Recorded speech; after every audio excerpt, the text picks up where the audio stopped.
আসসালামু আলাইকুম বন্ধুরা, কেমন আছেন সবাই? আশা করি ভালো আছেন। আজকে আপনাদেরকে সৌদি আরবের একটা জিনিস দেখাবো, চলেন তাহলে আমার সাথে। আসলে জিনিসটা দেখে আমার সবসময় আফসোস লাগে, সবসময় জিনিসটা দেখে আফসোস লাগে। তাহলে এই জিনিসটা দেখেন কি, ওয়াও, মার্সিডিজ। দেখছেন কত সুন্দর একটা গাড়ি। আমাদের বাসার সামনে সবসময় এটা এখানে পার্কিং করা থাকে। এই হলো আমাদের বাসা, এখানে সবসময় পার্কিং করা থাকে। ঢুকতেও আফসোস লাগে ঘরের ভিতরে, আবার বাইরেতেও আফসোস লাগে। আর একটা জিনিস যদি দেখাই, আপনারা দেখেন ভালো করে গাড়িটার, দেখছেন কত কোটিপতি হইতে পারে দেখেন।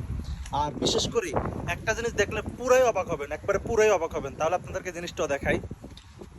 নাম্বার প্লেটটা দেখেন, গাড়িটার নাম্বার প্লেটটা দেখেন, মাত্র 9 নাম্বার। কত টাকার মালিক হলে, কত বড় শিল্পপতি হলে মাত্র 9 নম্বর গাড়ি চালা, দেখেন 9 নম্বর সিরিয়াল শুধু। এবার আপনারা বুঝে নেন, আপনারাই দেখেন সৌদি আরবে কত কত কোটিপতি আছে দেখেন।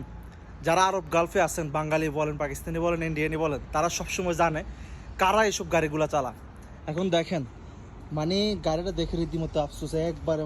কি সুন্দর একটা গাড়ি, কি সুন্দর একটা গাড়ি দেখেন, ভিতরে কি সুন্দর একবারে। খামা খামা গাড়ি। আফসোস করার কথা ভাই, আফসোস না করে কিছু নেই। আসলে আমাদের আজীবনের ইনকাম করলো আমাদের সৌদি আরবে, এরকম একটা গাড়ির চাকাও নিতে সম্ভব হবে না। তো অতএব কত টাকার মালিক হইতে পারে দেখেন।